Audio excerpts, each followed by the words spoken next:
درود بی پایان به ایران، درود بی پایان به همه شما دوستان عزیزی که بیننده این برنامه هستین. امروز بازم در خدمت جناب آقای شهرام سنجابی هستم و میخوایم ادامه بدیم بحث تاریخ آذربایجان رو که جلسه پیش از تقریبا شکست ساسانیان از روم و مقدمات به هر حال حمله اسلام به ایران و بعد شکست ایران و اینا شروع کردیم و بعد رسیدیم تا ابتدای صفویه که چطور اصلا سلسله صفویه شکل گرفت.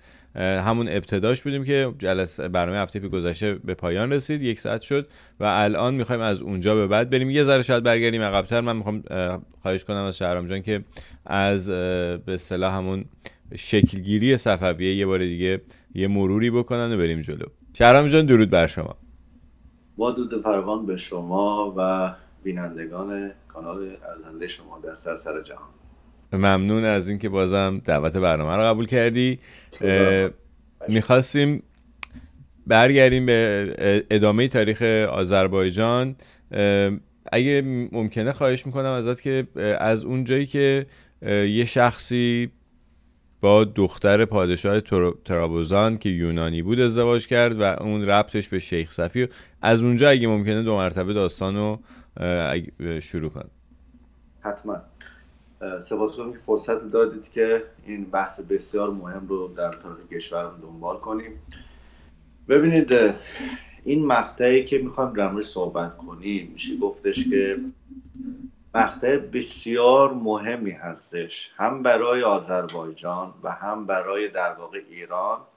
اتفاقاتی که در واقع در این دوره، یعنی میشه گفتش که اواخر قرن 15 و اوایل قرن 16 میلادی در واقع میفته، میشه گفتش که به مدت 400 سال حتی تا خود امروز جامعه ایران رو مهندسی میکنه. یعنی چیزی که امروز به اسم جامعه ایران ما میشناسیم شکل گرفته با تمام چیزایی که میشناسیم، حالا از لحاظ خصوصیت مذهبی، قومی، زبانی و حتی فکری. در واقع اون پایه‌ریزی و بنیانگذاری متعلق به دوره صفوی است. حالا من یه خاطره نقل کنم متعلق به سال 85. من یک بار داشتم از تهران به تبریز سفر میکردم، با یک همشهری یهودی ما همسفر شدیم. آدم بسیار مطلعی هم بودش. یه حرف جالبی زد به من، گفت ببین جامعه امروز ایران همون جامعه دوران صفویه، فقط لباسش عوض شده. خیلی مثال جالب بود. یعنی اتفاقاتی در دوره در واقع به خصوص شاه اسماعیل و شاه عباس اول میفته، میشه گفت که جامعه امروز ما رو شکل میده و نهایتا اون قالبی که بسته میشه در دوره فتحعلی شاه دیگه این قالب کاملا بسته میشه. حالا میریم جلوتر میریم چه اتفاقاتی میفته و چگونه آخوندها در دوره فتحعلی شاه کاملا جامعه ایران دیگه سوار میشن و پایه های حکومت اسلامی امروز در ایران در همون دوره فتحعلی شاه به نوعی گذاشته میشه. یعنی میشه گفتش که ما 3 جامعه داریم. اگه جامعه ایرانی بخوایم تعریف کنیم، یک جامعه ایرانی خود دوران باستان هستش، بعد با ورود اسلام اتفاقایی که میفته، ویرانگری هایی که اتفاق میفته، شهرهایی که نابود میشن، خاندان هایی که از بین میره، کسانی که از این کشور رو ترک میکنن، عده‌ای به چین یا حتی ژاپن فرار میکنن، عده‌ای به هند میرن، عده‌ای به سمت غرب به سمت بیزانس میرن.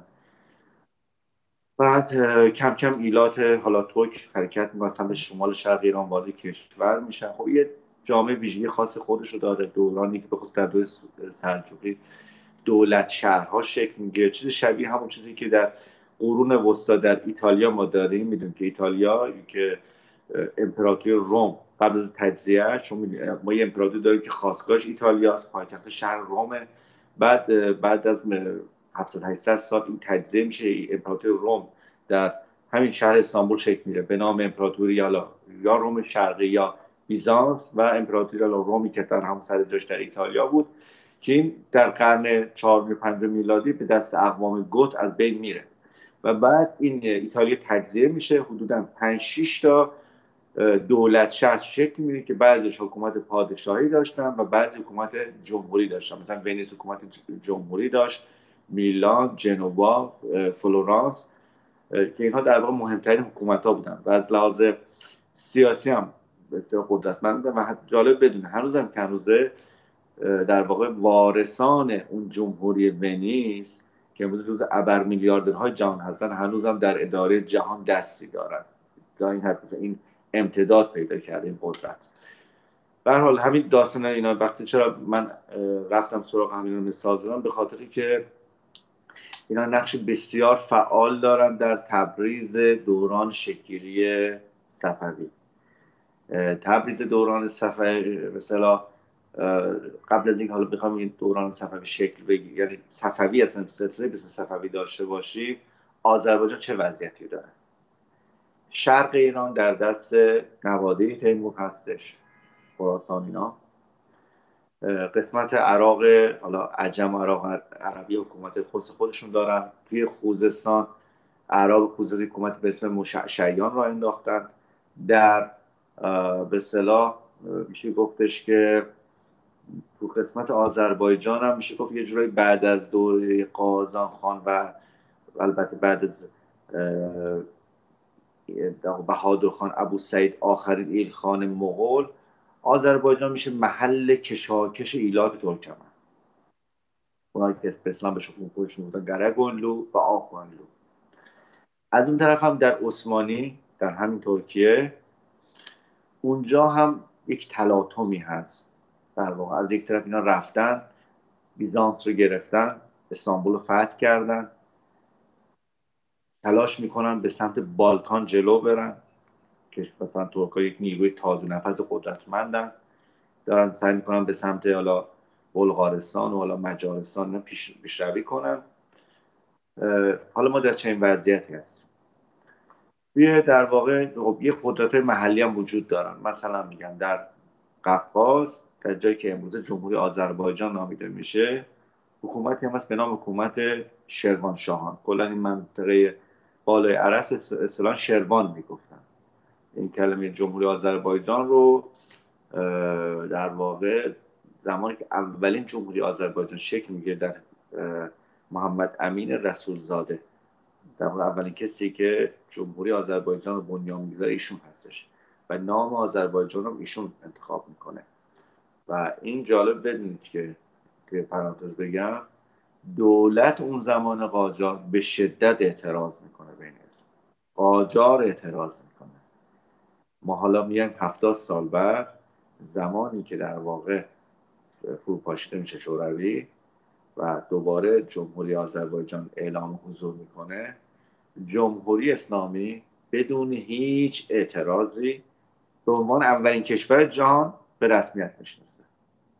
جالبه ببینید. در صورتی که بعد از فروپاشی یوگسلاوی جمهوری خلق شد به اسم جمهوری مقدونیه و یونان این کشور رو تا همین 1-2 سال پیش به رسمیت نشناخت تا زمانی که اسمش رو عوض کنه. خیلی جالبه این قضیه. و حالا تو بحث صحبت می‌کنیم که این داستان نام چه اتفاقی رو داره که آذربایجان وجود میاره، من در ادامه میگم. برود تو چنین فضایی، حالا همون چیزی که اشاره کردم، تیمور آمد به اردبیل و در اینجا مثلا یه دی از ترکان آناتولی که میان اردبیل، اینا در واقع پیرو شیخ صفی میشن، حیدر اینها رو تبدیل به نیروی نظامی. حالا صحبت ازدواجی که شد، در واقع پادشاهی به اسم اوزون حسن آخوندلو، ایشون با دختر پادشاه مسیحی ترابوزان ازدواج میکنه که آخرین پادشاهان مسیحی هستن که در واقع تو منطقه مستقرن. دختر به تئودورا. ببخشید من حرفتو قطع میکنم. اوزون حسن به کجا حکمرانی میکرد؟ اوزون حسن در تبریز. در تبریز در آذربایجان برقرار کرده بود و حکومت نسبتا مقتدری هم داشت. حتی میدانی که امروز هستش، یک میدانی هست در تبریز امروز معروف به میدان صاحب الامر. یک مسجدی داره که مسجد مطابق دوران صفوی است و این میدان یک مسجدی هم در داخلش داره به نام مسجد حسن پادشاه. حسن پادشاه هم نام اوزون حسن هستش. به نوعی میدان نقش جهان در اصفهان که در دوران شاه عباس ساخته میشه الگوهاشو دقیقا از همین میدان برداشته. چون در این میدان یک مستطیلیه، 3 جا رو به هم وصل میکنه: مسجد، به اصطلاح بازار قدیم تبریز، بازار کهنه تبریز، و محل در واقع حکومت. اون محل حکومت ویران شده ولی مسجد حسن پادشاه و بازار تبریز هستش. این الگو در واقع میره اصفهان، منتها در یک مقیاس بسیار عظیم. یعنی هنوز هم که هنوز میدان نقش جهان بزرگترین میدان‌های جهان هستش، 150 متر در 500 متر، نیم کیلومتر. و دقیقاً مسجد جامع که در واقع مسجد شاه هستش، از این طرف کاخ عالی‌قاپو که مرکز حکومت هستش و بازار اصفهان که حالا علی شریعتی تو اون کتاب معروفش که حالا شیعه صفوی شیعه علوی هستش، در واقع میدان رو سمبولی از در واقع تشیع صفوی مینامد. بعد میگوید که در واقع سمبل اتحاد زر یعنی بازار، زور به اصطلاح پادشاه، و تزویر یا اون مسجد هستش. این در واقع میشه گفتش که تعبیر مارکسیستی اسلامی آقای علی شریعتی از میدان نقش جهان هستش. خب بعد تو چنین فضایی خب این صوفیگری گسترده میشه تا اینکه حیدر وقتی نیروی نظامی شکل میده ایشون هوس جهاد به سرش میزنه. حیدر کیه؟ حیدر در واقع میشه گفتش که پدر شاه اسماعیل، کسیه که در واقع دختر اوزون حسن رو هم به همسری میگیره، دختر اوزون حسن رو، و در واقع مارتاس. این دختر همون حاصل ازدواج اوزون حسن با دختر پادشاه ترابوزان، دختر اسم نام مارتا که اسم پدرش اوزون حسنه، اسم مادرش هم تئودوراست. خب این مارتا هم با حیدر ازدواج میکنه و پسری که به دنیا میاد نامش هست اسماعیل. حیدر وارد حرکت‌های جهادی میشه، در آرزوهایی که داره اینه که حمله کنه به ارمنستان و اون کفار اونجا رو به اصطلاح اسلام در بیاره. این داستان در دوران صفوی به نوع دیگه تکرار میشه. شاه عباس به کرات به گرجستان حمله میکنه، در واقع مردم شرق گرجستان رو به شدت تحت فشار قرار میده که مسلمان بشن و شیعه بشن، که خاطرات تلخی هم در واقع در تاریخ گرجستان رقم خورد نسبت به ایرانی‌ها به خاطر همین تحرکات شاه عباس. بعدش خب حیدر در واقع از جنگ با به اصطلاح تلاش برای جنگ با کفار مسیحی ارمنستان کشیده میشه به جنگ با همین پادشاه شروانشاه همین منطقه باکو، و از اون طرف جانشین همین اوزون حسن که یعقوب سلطان یعقوب نامی بود، این هم به حمایت حاکم باکو یا همون شروانشاه وارد جنگ با حیدر میشه و حیدر کشته میشه و پسرش مدتی برمیدارن که هم شاه اسماعیل که بچه بود با همراه با برداشت زندانی میشه. بعدن این رو فراری میدن، حتی میبرنش به گیلان. در گیلان صوفیان گیلان حتی بعد از چنگ این سلطان یعقوب و سربازانش عمراش به این دور نگه دارن، این بچه رو میذارن که اون زمان 6-7 سالش بوده، میذارن داخل یک سبد بالای درخت نگرش میدارن. موقعی که سربازان به اصطلاح آقایون میان و میگن که اسماعیل کجاست، این آقای صوفی میگوید که قسم جلاله میخوره که اسماعیل روی زمین گیلان نیست. راست میگفتش دیگه، سبک آخونده در واقع حرف روی زمین نبودن، درخت نامیده شده بود. خب بعد این مریدها، این اسماعیل در پنهان رشد پیدا میکنه و عقاید و روحیات عجیب غریب پیدا میکنه. یعنی یک شخصیت عجیب غریبی داره شاه اسماعیل. ببخشید بعد از اینکه حیدر از شروانشاه یا از همون شاه یعقوب شکست میخوره، سرنوشت تبریز چه بلایی سرش میاد؟ تبریز در دست همین به اصطلاح آقایلو هستش. پس یعنی دست آقایلو هستش. این آقایلو حاکمن، دنبال در واقع این اسماعیل میگردن و صوفی ها اینو پنهانش کردن کلا، و این پنهانی داره در گیلان رشد نمو پیدا میکنه.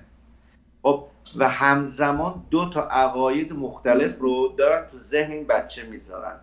از یک طرف عقاید در واقع تعلق به ایران باستان، عقاید ساسانی تو ذهنش دارن میگذارن، از یک طرف هم عقاید شیعه رو دارن توی ذهن این آدم پرورش میدن. برای همین شاه اسماعیل از شخصیتی یک شخص چندگانه و عجیب و غریبی داره. من حالا در ادامه میگم، مثال دارم میزنم. این آدم نام بچه هاش رو، اکثر پسرهاش رو از شاهنامه انتخاب میکنه. من نام پسرهاش رو میگم ببینید چه اسمایی داره: طهماسب که پادشاه دوم صفویه، رستم، سام، بهرام، حسین، ابراهیم، بدیعالزمان، القاس میرزا. از 8 تا پسر 4 تاش اسم شاهنامه‌ای دارن. اینو داشته باشید. میام به دختراش میرسیم: شهنواز خانوم، پریخان خانوم، خانوش، میگم اسم ترکی، خانوش خانوم، مهین بانو، زینت خانوم، فرنگیز خانوم. اسما به جز این خانوش خانوم همه اسمای اصیل ایرانی هست. حالا پریخان خانوم که نیمش ایرانی نیمش ترکیه اون خانش گذاشته. خب این آدم رو داشته باشید. میاد حالا یک داردسته نظامی هم دارن و میرن سمت ارزنجان. ارزنجان که الان امروزه در ترکیه هستش. حالا عثمانی در چه وضعیتیه؟ عثمانی، حالا این آقای اسماعیل رسیده به چه سنی؟ نزدیک سن 16 سالگی، یعنی دوران نوجوانی. ولی خیلی جالبه، قزلباشا این رو مثل خدا میپرستن، خیلی قبولش دارن، به عنوان نواده شیخ صفی، به عنوان مرشد کامل قبولش دارن، همین پسر نوجوان. خب و در ارزنجان جمع میشه و 7 از سران در واقع ایلات ترکمن قزلباش شده رو، چون اصلا قزلباشا تبدیل شدن به یک گروه مذهبی سیاسی که تا سالهای سال دردسرهای زیادی به عثمانی فراهم کردن در دل آناتولی. حتی به نوع امروز در ترکیه هست که گروه علوی ها هستن، علوی ها که آقای کمال آقای شاروغلو هم به نوع از اونها هستش، با اینکه اینا ترک هستن ولی ناسیونالیست‌های ترک به خصوص MHP ها همیشه یه نوعی زاویه دارن با اینها، یعنی اون کینه های دوران صفوی مونده، اینا اونا رو نسبت به خودشون خائن نگاه میکنن. و جالب بدونید علوی ها با اینکه حالا لحاظ اسم شیعه که نیستن، در واقع اینا چون به امام 12 اعتقاد ندارن، ولی خیلی جامعه مدرنی هم هستن، یعنی هم شبیه که همین بشار اسد اینا هستن، علویای ترکیه. بعد حالا ما در شرطی هم هستیم که خود همین سلطان سلیم که اصلا تاریخ عثمانی رو و تاریخ ایران به خیلی تاثیر میذاره، حاکم ترابزانه. خب اگه شما نکنم فرزند سوم سلطان بایزیدی هستش که ایشون در استانبول مستقره، یا حالا اون زمان اسلامبول، یعنی جایی که پر از اسلامه، نامی که محمد فاتح به کنستانتینوپل گذاشت. و این در واقع مترصد گرفتن قدرته. سلیم بسیار شخص سیاسیه، در اینها بیرحمه و بسیار باهوش و داره این تحرکات قزلباشا رو در مرکز آناتولی تعقیب میکنه که اینا در واقع چه کاری میخوان انجام بدن.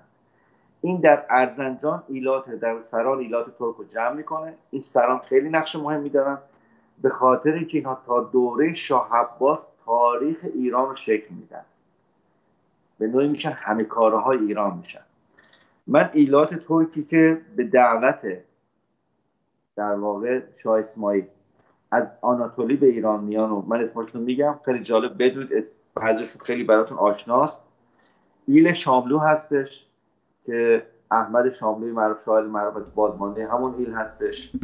ایل افشار هست که بعدها نادرشاه از این ایل بلند شد و کل افشارهای ایران فرق نمیکنه، چه افشارهایی که در ارومیه هستن ترک زبانن، چه افشارهایی که یزد هستن، آقای مثلا محمود افشار یزدی که خودش از به اصطلاح ناسیونالیست‌های خیلی معروف ایران هم هستش، ایشون متعلق به همین ایل افشار هستن. روملوها هستن، قاجارها هستن، تکلوها هستن، قرمانها، وساق، زلقت، استاجلو و بیات. و بعد هم بهارلو، همین آقای احمد بهارلو از همین در واقع طایفه است، و سارقمش. سارقمش یعنی به معنای شمشیر زرد. اینها در واقع 7 از سران اینا با آقای شاه اسماعیل که هنوز شاه نیست، فقط مرشد کامله، جلسه میذارن و در واقع اینها دوباره بحث ارمنستان و حمله به اونجا مطرح میشه، ولی اینا یه حرکت دیگه میزنن و میرن به سمت باکو، شروان رو در واقع در اختیار خودشون میگیرن و بعد حمله میکنن به سمت تبریز و تبریز رو میگیرن، پایان میدن به کار آقلو و کارهای عجیب و غریب شاه اسماعیل دقیقا استارت میخوره. شاه اسماعیل میره به مسجد جوی مسجد یا هم مسجد کبود و بعد از 900 سال در سال 1501 خودش رو شاهنشاه ایران خطاب میکنه با این لفظ و میگه من به ترکیه میگه من مادجزه آنام آتام علیده آنام فاطمه، پدرم علی است، مادرم فاطمه است و من برای انتقام گرفتن شهدای کربلا ظهور کردم. و این در واقع خطبه پادشاهی خودش رو در واقع اعلام میکنه. شما تصور کنید که جامعه آن روز ایران، به ویژه جامعه آن روز تبریز، یک جامعه سنیه. ما شیعیان تندوری که قدرت گرفتن در دوره آل بویه بود که خیلی کوتاه بود و بعد از اون ما هیچ تحرک سیاسی از شیعیان نداشتیم، چون در تفکرش این بودش که ما باید بچینیم، صبر کنیم، امام زمان ظهور میکنه و به قول معروف در حکومت رو میسپاره به شیعیان و عدالت برقرار از اون حرفا. و تنها نهضت سیاسی شکلی داشتیم در دوران در واقع همون ابو سعید بود که در خراسان در منطقه سبزوار باجتین سربهداران ظهور کردن. ما دیگه نهضت سیاسی نداشتیم.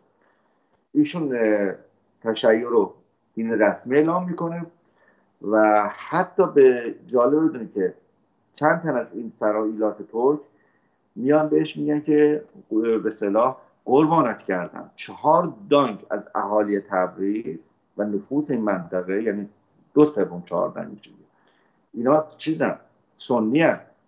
بعد یه جمله شاه اسماعیل میگه من پشت سر من ائمه هستن، من از هیچ کس نمیترسم، این رسالتم پیش میبرم و در واقع یه چیز آسمانی به خودش میده. میگه من رسالت آسمانم، باید این کار انجام بدم. یعنی در واقع اون موقع شیعیان تو ایران اقلیت بودن دیگه، یعنی اقلیت کامل. بله. تنها شهری که شیعیان اکثریت داشتن 2 شهر بودن، قم و کاشان. قم هم علت داره، قم به این علته که در سال 90 خود شهر قمی که امروز به نام قم میشناسیم، همه وقتی اسم قم میاد فکر کنم مثلا قم مثلا تاریخش با ملاهای شیعه تعریف میشه. نه، قم شهری که قباد ساسانی بنیانش رو گذاشت، جایی که شما اسم جمکران میشناسید، یعنی کرانه جمشید و امروزه اون مسجد معروف رو گذاشتن. قبل از اسلام 12 تا آتشکده داشت، 12 تا آتشکده و یک شهر زرتشتی بود. در سال 93 هجری، یعنی حدودا نزدیک میشه که اواخر بنی امیه، حدودا 30 سال بعد قضیه کربلا، طایفه شیعه به اصطلاح اشعری که همون ابو موسی اشعری حکمیت میکنه بین علی و معاویه، طایفه او به گریز میخواست بره از دست بنی امیه میخواست فرار کنه بره به سمت خراسان. میان اینا در راه مسیر میرسن به شهر قم، شهری که هنوز سال 93 هجریه ولی هنوز زرتشتیه و مردم رو کشاورزی میکنن. اینا یه بزرگی دارن به اسم یزدان فازار. روز 3 نوروز اینا میرسن، دقیقاً اینقدر دقیق ثبت شده این تاریخ، 3 نوروز 93 خورشیدی اینا میرسن. میگن بله سلام علیکم. علیکم السلام، بفرمایید. میگه بله ما یه طایفه عرب هستیم، شیعه هستیم، از ظلم بنی امیه فرار کردیم و به دنبال یه پناه میگردیم. حالا این یزدان فازار یه اشتباهی میکنه، فکر میکنه که دشمن تو دوست توست. همون که مثلا مردم خیلی مثلا تو قضیه اصلاح فکر میکنن مثلا چون این اصلاح طلب مخالف خامنه ای هم پس دوستان هاست ما بریم به اینا چیز کنیم، حمایت کنیم. همین اشتباه میکنه. می آقا مثلا این ور قمرود زمینه بایره، بفرمایید آقا شما اونجا رو آباد کنید. عربا میان و شروع میکنن کم کم اینجا رو کار کردن و کشاورزی کردن. بعد خیلی جالبه اون زمان اهالی دیلمان که میگیم امروز مرکز فومنه، جنوب گیلان، که از طریق کوه البرز راه داره به سمت قزوین. اینا با قومی حالا به چه سببی بعد از اینکه حالا دیگه کشور بدون پادشاه مونده بود و یه جور فرو پاشیده بود، این طوایف مختلف با هم درگیر بودن. دیلمیان با قومی ها درگیر شده بودن، هر از گاهی حمله میکردن، این قومی ها رو اموالشون رو میبردن و دختر و زناشون رو برمی‌داشتن میبردن. یه شب اینا در واقع اعراب و قومی ها با هم جشن گرفته بودن، یه دوره همی بود، دیلمی شبیخون میزنن، اعراب میزنن، پدر دیلمی رو در میارن. قومی ها خیلی خوششون میاد و به اصطلاح اینا رو بین خودشون میگیرن و اینا میان یواشکی داخل شهر نفوذ میکنن. درست بعد از 7 سال بعد از ورودشون اینا شروع میکنن در واقع توی حالت یک شورش و یک کودتا کنه بزرگان شهر از جمله یزدان پازار رو میکشن و میگن شما قومی خیانت کردین و چیز کردین، در واقع مثلا طلا و ثروت اینا رو بکشن بالا و میان شهر رو میگیرن دستشون. و جالبه ما مثلا بافت دوره قاجار قم رو نگاه میکنیم، خیلی جالبه. یعنی بازار قم، چون بازارهای ما همیشه توی شهرهای سنتی ما دقیقا ستون فقرات شهر هستن، دقیقا ستون فقرات شهر، نه شهر دو قسمت میکنن. تمامی شهرهای ما، تبریز، اصفهان، شیراز، یه محله بزرگی است به اسم لبچال، یه محله بزرگی بوده به اسم عربستان. جالبه براتون، عربستان، قومی‌ها میگن عربستان. خب این که در واقع حتی زمانی که خواهر امام رضا بلند میشه بخواد بره به سمت خراسان، وقتی که میاد در قم یه مدتی ساکن میشه، جالبه تمام کسانی که از ایشون پذیرایی میکنن نامهای طوایف مدینه رو دارن، مثلا موسی خزرجی که بعد ایشون فوت میکنه و توی یک باغی هم در واقع دفن میشه. یک مقبره خیلی ساده‌ای هم داشته به سبک مقابر در واقع هکسلی دوران سلجوقی، یه گنبد رک هم داشته مثل قبر دانیال نبی که بعدا در زمان شاه طهماسپ که این مقبره فعلی که الان داریم گنبد و بارگاه که می‌بینید مال دوران صفوی هستش ساخته میشه.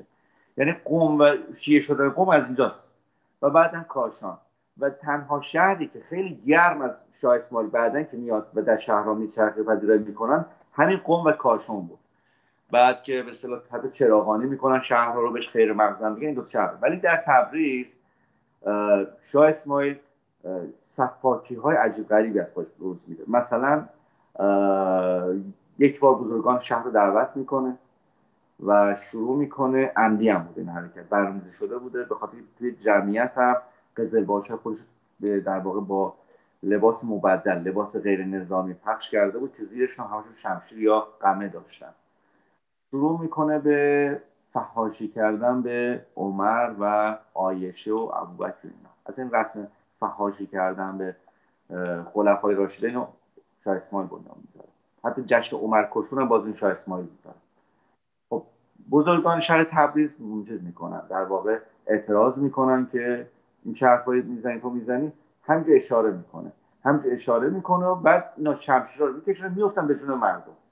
گفته میشه آنچنان خون جمع میشه که یک سری در واقع از این روحانیون اهل سنت به ویژه در منطقه کردستان شافعی‌ها میگوین نماز خواندن در مسجد کبود تبریز حرام است. میگن اونجا یک وجه خون مسلمانان در واقع جمع شده و هیچ وقت همچین حالت دیگه این فضا پاک نمیشه. واسه اونجا مثلا هیچ وقت سنی‌ها اونجا نماز نمیخونن. بماند که جدیداً هم جمهوری اسلامی برای لج و لجبازی مثل آقای اردوغان که رفت اصطلاح ایار صوفیا رو بعد از 78 سال دوباره تبدیلش کرد به مسجد، اینا هم آوردن اون مسجد تاریخی که موزه شده بود و دوباره آوردن موکت انداختن، پرده کشیدن، نماز خانوما نماز آقایون و تبدیلش کردن به یه مسجد که آقایون بسیجی برن نماز بخونن. اینم آخرین خبری که خود مسجد شاه اصفهان هم همین کارو کردن باشه، نمیدونم هنوزم میکنن یا نه، ولی اونجا هم نماز جمعه که اصلا اونجا بله. بعد یکی این کار انجام میده و یک حدود 20,000 نفر از مردم تبریز رو شاه اسماعیل میکشه. البته حالا میگن در ادامه وقتی که سلطان سلیم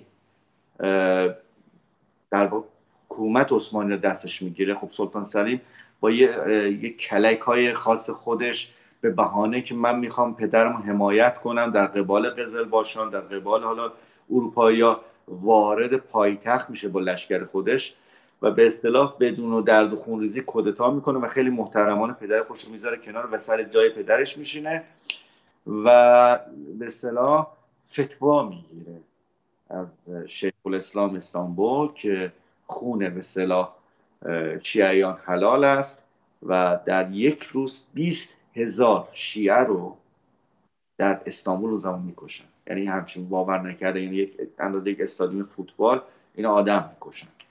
همین اتفاق قبل شاه اسماعیل انجام میده و یک حرکت خیلی کریهی هم انجام میده شاه اسماعیل برای مثلا تخریب بزرگان شهر تبریز.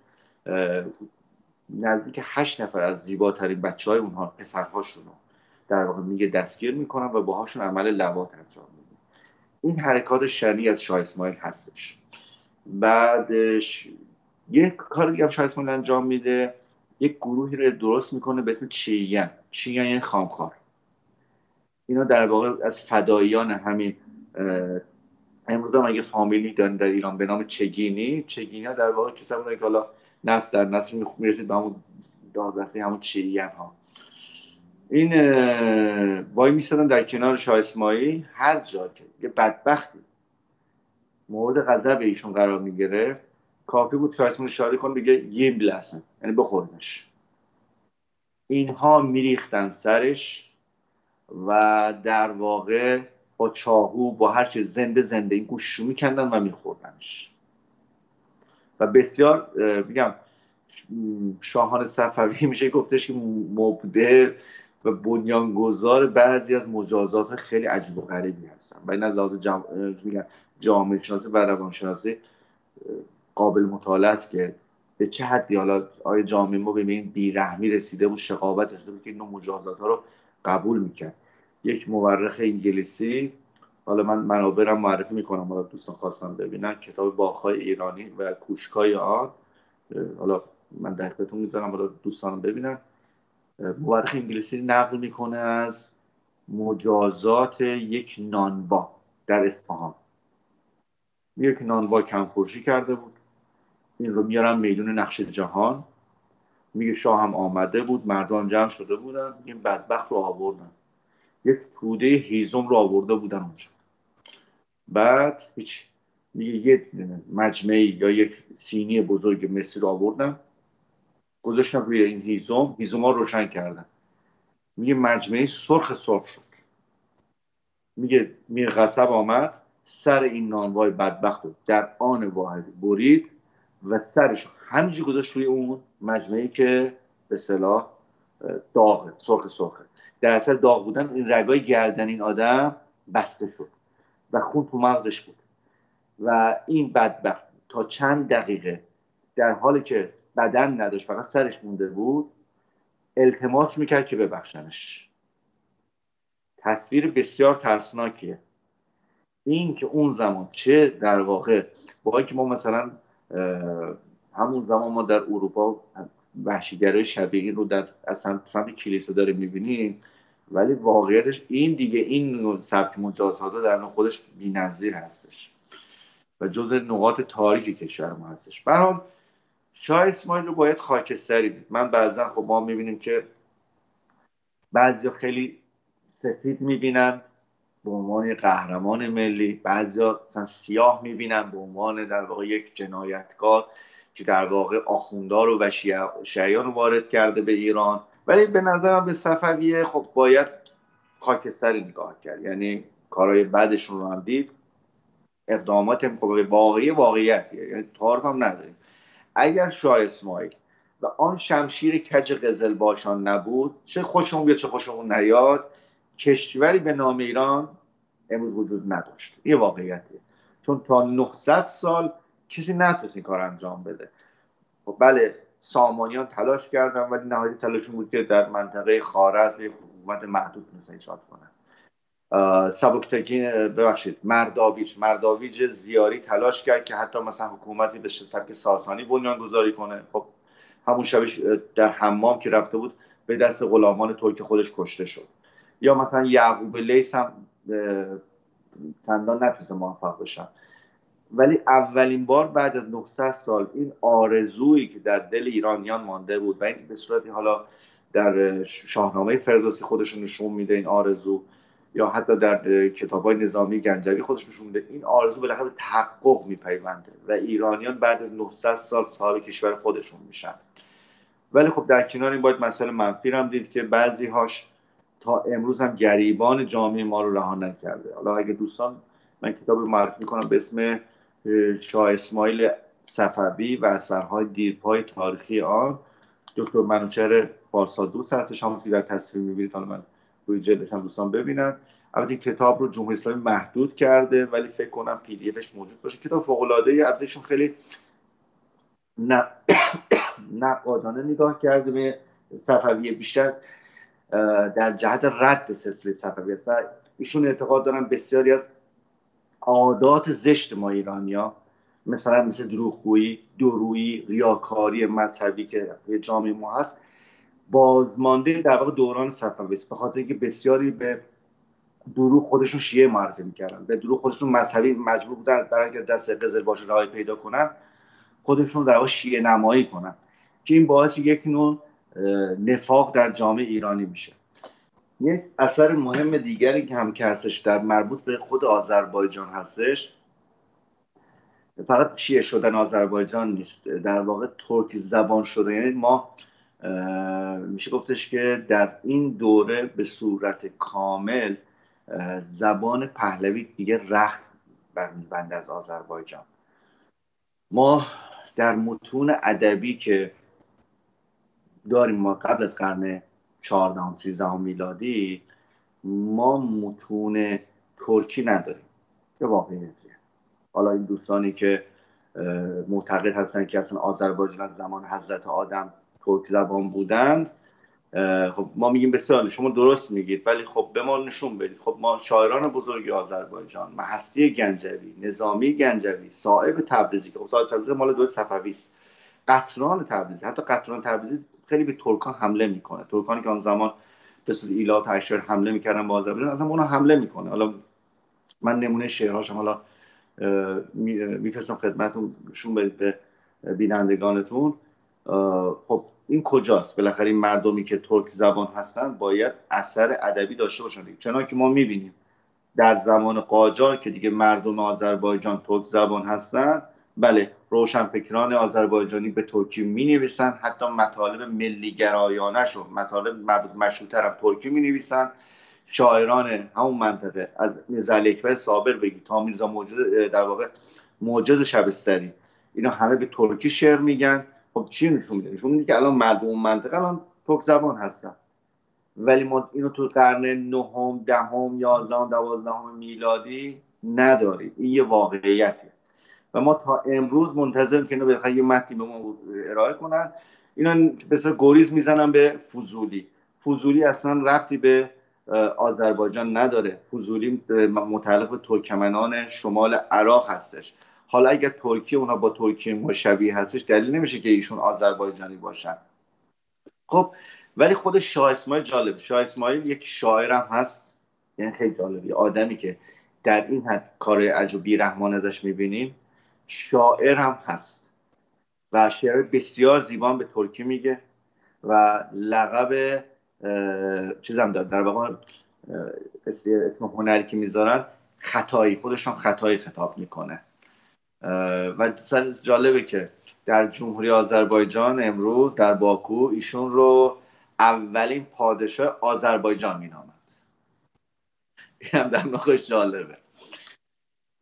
بر روی دلالی که آذربایجان شاه اسماعیل و اولین پادشاه آذربایجان، بله. خودش که قسم خورده گفته شاهنشاه ایرانم. در مورد سلسله صفویان دو تا نگاه هست. یه نگاه هستش که خب اینا تو یک سیر حالا روند طبیعی گسترشش به اصطلاح صوفیگری و غیره ذالک به تدریج قدرت نظامی گرفتن. یک نگاه دیگری هم هستش که معتقد است که اروپایی قدرت‌های اون زمان اروپا این سلسله رو به قدرت رسوندند. حتی زنده یاد مالک خدا بخشیان خیلی مختصر من یادم در یکی از برنامه به این قضیه اشاره کرد و اشاره کرد به جاسوسان ونیزی، اسپانیایی و پرتغالی، جاسوس اونها در دربار اوزون حسن.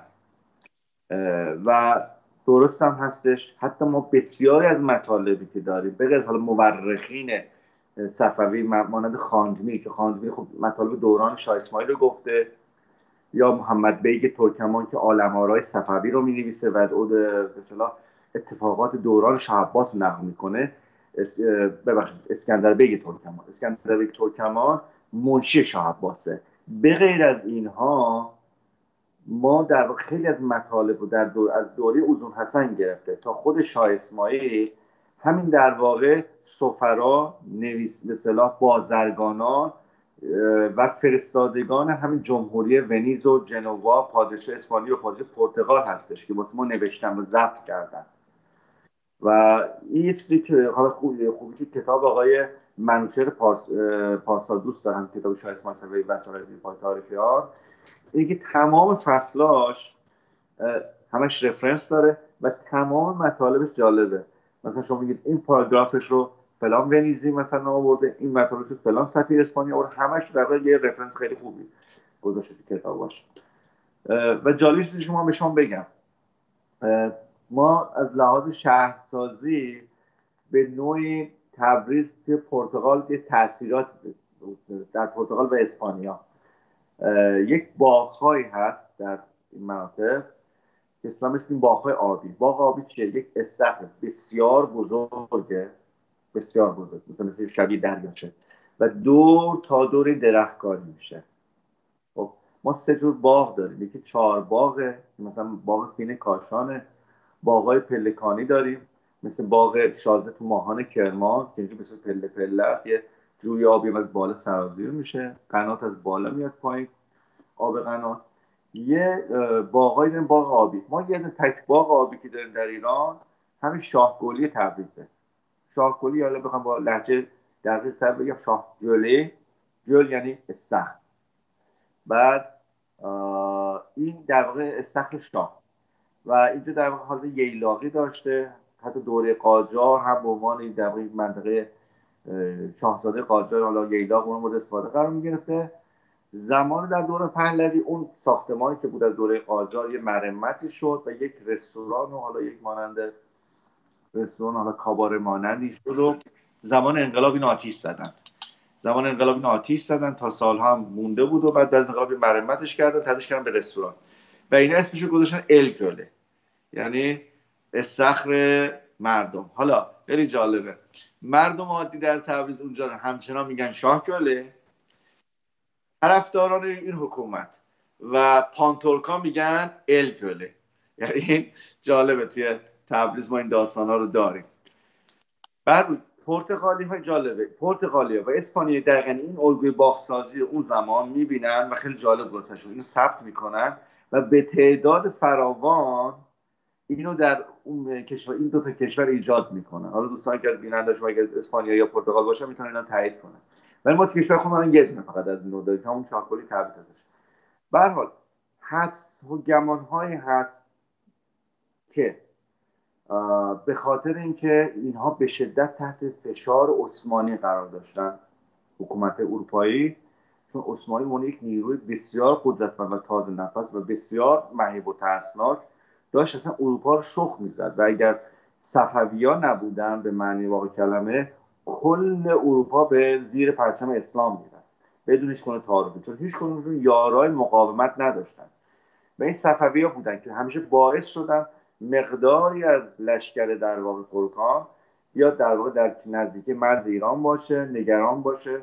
هرچند که بعدها بعد از این جنگ چالداران که حالا ادامهش رو میگم، به نوعی خود ترکان حالت در واقع تلاش کردن که آذربایجان رو هم یا حتی همدان رو هم در واقع به قلمرو خودشون اضافه کنن.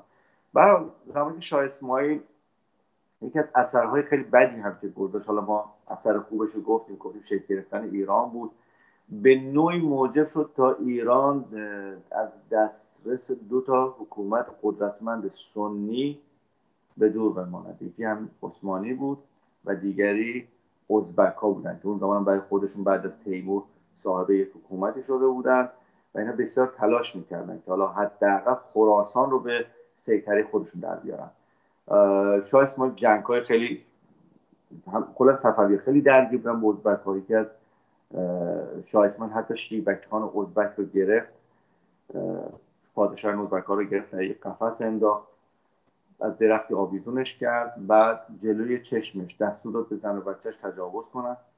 بعد آوردش این آدم رو، اول داد چیگرهای اینو بدنش رو تیکه تیکه کردن خوردن، بعد داد سرش رو بریدن و چیزی که باقی مونده بود و پر کاه کردن و مجازات عجیب غریبی بود، چون معمولا رسم نیستش که وقتی شما سلاطین این مملکت اسیر میکنی مثلا باش در این حد بی احترامی باش بکنی. این بعد احتیا بود که شاه اسماعیل در بنیان گذاشت. به هر حال مسئله ازبک ها تا قرن ها ادامه داشت، یعنی یک موزلی بود در واسه حکومت های مختلف و حتی یکی از بهانه هایی که در واقع ناصرالدین شاه با قرارداد آخال که منجر به جدایی کامل آسیای میانه از ایران بود شد، این بود که روس‌ها تعهد دادند که ما در مرزهای جدید که رود اترک رو به عنوان مرز ایران و آسیای میانه تعریف کردن، ما تعهد میدیم که به هیچ وجه اجازه ندیم که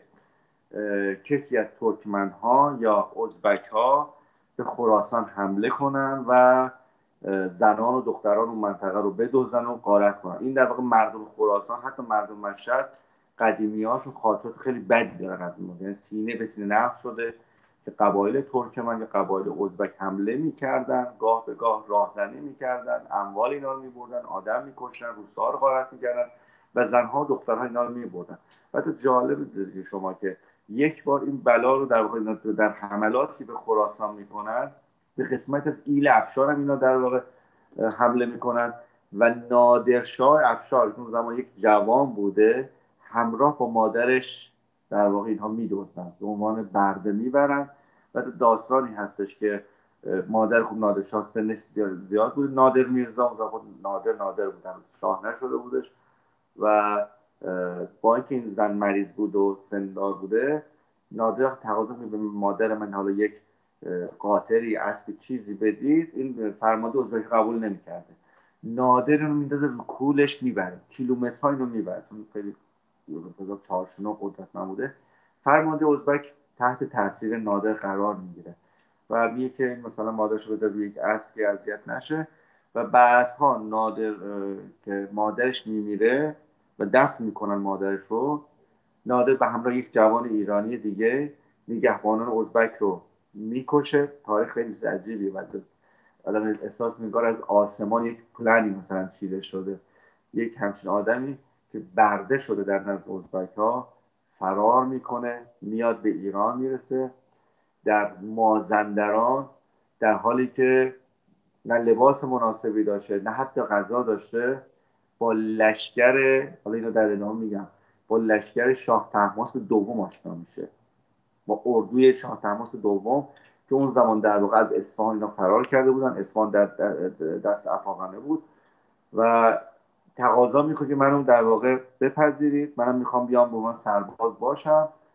و اینم چون قد و بالایی داشت و اطلاعات آدم رشیدی بود استقبال میشه و از یک سرباز صفر شروع میکنه و در اندک مدتی این آدم از سربازی میرسه به سپهسالاری ایران و نهایتا هم شاه میشه. داستان خودش رو داره و خیلی عجیبه، میگم انگار این آدم توی تاریخ میاد یک چیز مثل معجزه اتفاق میفته و این آدم ایران رو از دهان افغان و عثمانی و روس بیرون میکشه. همین آدمی که میگم یک سرباز ساده بود. بعد اتفاقی که میفته میگم متاسفانه هنوزم اثرش در کشور ما هستش، درگیری یا کشتار گسترده اهل سنت. یعنی شاه اسماعیل میاد منطقه کردها رو چیز میکنه به کشتار کرده که این باعث میشه بسیار از خانات کرد درخواست التجا میکنن، یعنی پناه میارن به سلطان عثمانی، به همون سلطان بایزید پدر سلطان سلیم، که ما تبع تو هستیم، به ما پناه به داد ما برس. و یکی از دلایل همین جدایی بخش قسمت بزرگی از کردستان از ایران که بعد از جنگ جهانی اول تجزیه شده، قسمش افتاد توی عراق، قسمش افتاد توی ترکیه و هنوزم موزل هستش این قضیه. همین از اینجا استارت میخوره. یعنی شهر دیاربکر فکر میکنم که در حقیقت بزرگترین شهر کردنشین ترکیه است اگه من اشتباه میکنم. بگو. این جزء ایران بود دیگه در همین جنگایی که با عثمانی میکنن میبازن. دقیقاً. ببین ما حتی اگه مثلا نقشه‌های دوران ساسانی رو ما در نظر بگیریم، تا نیمی از آناتولی در اختیار شاهنشاه ساسانی بود، تا نیمی از آناتولی و تمامی عراق، و کردان بخشی از به اصطلاح مردم ایران بودن و به اصطلاح هیچ مشکلی هم نداشتیم، همه داشتن قشنگ زندگیشون رو میکردن. بعد از اسلام مقاومت زیادی هم در برابر اعراب کردن. حتی یه حدیثی هم در آوردن که این کردها از قوم اجنه هستن، چون اینا اینقدر از این کردها متنفر بودن، به خاطر کردها تو منطقه کوهستانی زندگی میکردن و به اصطلاح بسیار سنن ایران باستان حفظ کردن. یکی از قدیمی ترین طایفه‌هاشون که همین ایزدی‌ها هستن که دیدیم داعش چه بلایی بر سر اینها و میام خیلی جالبه. بعد مثلا سنت‌هایی که سنت ایران باستان مثلا در دوران ایران باستان میرفتن پشت بام، 5 روز مونده به در پشت بام آتش روشن میکردن به نوعی برای شادی روح مردگان. در هم کردان این کارو میکنن و میرن در واقع در پشت بام هاشون، البته تو روستا بیشتر، تو شهری که امکان پذیر نیست، با آتش روشن میکنن. و متاسفانه اون اختلافی که استارتش زده میشه و در زمان جنگ جهانی اول روس‌ها اینو تبدیل میکنن به یک مسئله سیاسی که امروز هم یک موزلی هست این ماجرا و بحث حالا تجزیه طلبی حالا صحبتش میشه. این استارتش دوره شاه اسماعیل میشه و شاه اسماعیل فقط به این اکتفا نمیکنه، فقط بحث کردان نبود، ایشون توی شرق در واقع آناتولی همچنان سنی ها رو کشتار میکرد. بارها سلطان بایزید بهش نامه مینویسه، این در تاریخ است، و ازش خواهش میکنه که خون مسلمانان رو نریز، بدعت نذاره، مسلمان کشی رو. شاه اسماعیل وقعی نمیزنه، اعتنا نمیکنه و تا اینکه سلطان سلیم کنار میزنه پدر رو. سلطان سلیم میشه گفتش که بعد از محمد فاتح بنیانگذار واقعی امپراتوری عثمانی هستش. یعنی ایشون بعد از این قضیه چالداران که میگم خدمتتون، میاد عراق رو هم میگیره از ایرانی ها و حمله میکنه به عربستان رو هم میگیره. یه سری چیزهایی که حالا مدعی هستن از پیامبر اسلام باز مونده، مثل دندانش، مثل کفشش، مثل حالا شمشیرش، همه رو از مدینه انتقال میده به استانبول یا همون اسلامبول، که اگه شما تشریف بیارید مثلا موزه توپکاپی میتونید اینا رو ببینید. یه دندانی هست میگن این دندان پیامبر اسلامی، یک کفش بسیار بزرگه میگن این کفش پیامبر اسلامی، حالا شمشیر بسیار بزرگه این شمشیر عمره. غنایم سلطان سلیم هست از به اصطلاح به قول معروف از مکه و مدینه. البته بگم ترکای مذهبی خیلی تحت تاثیر قرار میگیرن وقتی میام نگاه میکنن. البته تازگی مثلا یکی دو سال هم هستش که آیه قرآن هم پخش میکنن اونجا. خیلی جالبیه مجسمه. این موزه تو استانبوله، این موزه که میگی؟ بله. اسمش چیه؟ توپکاپی. موزه توپکاپی از مهمترین موزه های استانبوله و یکی از موزه های مهم جهان هم هستش. و چند سال اخیر جالبه یک قاری قرآن به شیوه مجسمشه به شکل قاری های عثمانی درست کردن، لباس عثمانی ها پوشیده، یک قرآن هم جلوش باز کردن و همزمان قرآن هم داره پخش میشه و زمانی که اعراب میان یا خود ترکان میان نگاه میکنن، بعد بعضیشون اشک میریزن، بعضیشون میگن چون میکنن قرآن خوندن، اللهم صل علی محمد صلوات ختم میکنن و به اصطلاح خیلی تحت تاثیر قرار میگیرن. این چیزا رو میبینن، همین کفش و همین دندان رو که میبینن. بعد سلطان سلیم وقتی که میاد، خیلی جالب عثمانی هم یه اشاره بکنم. ببینید عثمانی ها موضع در برابر ایرانیت نداشتن. این خیلی جالب بدونید شما. یعنی این گاردی که بعد مثلا گارد ترکی ایرانی که گرفته شد در ترکیه در واقع حاصل همون انجمن ترکای جوانه. عثمانی ها با خود ایرانی بودن و مثلا ملیت ایرانی، فرهنگ ایران مشکل نداشتن. حتی زبان فارسی زبان دوم دربار بود. حتی شما مثلا استانبول تشریف بیارید، اشعار عثمانی که هنوزم روی به اصطلاح کتیبه های کاخ عثمانی میخونید خیلی جالبه. مثلا میبینید که کل شعرش مثلا فارسیه، یه فعل رو مثلا ترکی گفته. حتی این واقعیت باید گفته بشه، حتی زمانی که آتاتورک رئیس جمهور شد و فرهنگستان زبان ترکی رو گذاشت، اینها در واقع میشه یک زبانی رو به نوعش سعی کردن مثلا پالایش کنن، پاک کنن از کلمات فارسی و حالا کلمات عربی، بیشتر کلمات فارسی سعی کردن پاک کنن و کلماتی ساختن به ترکی، چون خب ترکی این ویژگی رو داره، قدرت واژه سازی این زبان خیلی بالاست و واژه سازی کردن.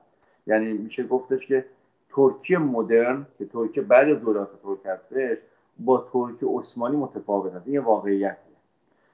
و یه چیز جالب هم به شما بگم، حتی در یکی از نامه‌های وقتی که خب اینو شروع کنم به نامه‌نگاری کردن، سلیم اول در مسالمت آمیز باشه سعی کنه برخورد کنه و شاه اسماعیل همچنان براش رجزخوانی میکنه و حتی بی‌حرمتی هم میکنه به سلیم. یک انفیه دان طلا میفرسته. انفیه خب مثلا اون پودری بود که به عنوان مواد مخدر استفاده میکردن و گویا سلیم هم استعمال میکرده و در یک انفیه‌دان خیلی خوشگل اون پودر انفیه رو میذاره و میگه که خدمت شما بشین اینو مصرف کنید و زیادم با سیاست کاری نداشته باشید. و این خشم سلیم رو برانگیخته میکنه و سلیم در جوابش لباس زنانه واسش میفرسته، ببخشید تنبان زنانه واسش میفرسته، میگه که این رو بگیر تنت کن به خاطری که من میام کشور تو رو میگیرم و شاهی که کشورش تسخیر بشه مثل مردی میمونه که زنش مورد تجاوز قرار گرفته باشه. دقیقا اینو میگه. و جالب نامه‌نگاری هم خود ادبیات نامه‌نگاری، یعنی زبانی که مورد استفاده قرار میگیره در واقع جالبه. نامه‌نگاری اولی به زبان فارسیه، ولی سلیم زمانی که تصمیم به جنگ میگیره به ترکی براش مینویسه، با ترکی عثمانی هم براش مینویسه. بعد یه واژه هم هست خیلی جالبه، این از نظر خودش از کمتر گفته شده. میگه که سلیم میگه که من در واقع تو مشروعیت بر ایران نداری و ایران از آن منه، من مشروعیت دارم. و اینجا میگه تو ترکی، خیلی حرف عجیب غریبی میزنه، میگه تو ترکی، من فرزند فریدونم. این خودش جای سوال داره، چرا سلیم این حرف رو میزنه؟ این چرا سعی کن اینجوری آیا من تو ترکی یعنی تو متعلق اون کشور نیستی، در واقع بازمانده ایلات ترکمن که آمدن آنجا با توسط قدرت پیدا کردی، یا اینکه حالا این عثمانی ها ریشه و اصلشون میرسه به اون ترکای هفتالیان. چون می‌بینید ترکای هفتالیان که تو دوران باستان ما ترک هفتالی میشناسیم، اینها به نوعی از لحاظ نژادی برمیگردن به تور. چون ما در میتولوژی ایرانی میدونیم که فریدون 3 تا فرزند داره.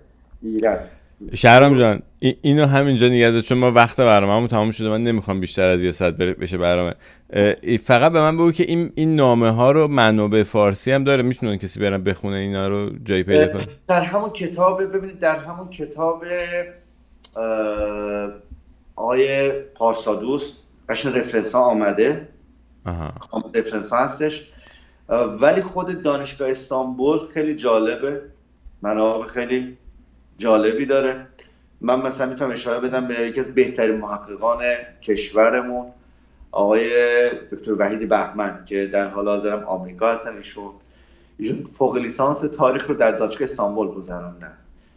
بچه آذربایجان هم هستن، یکی از بچهای ملیگرای ناب هم هستن آقای وحید بهمن.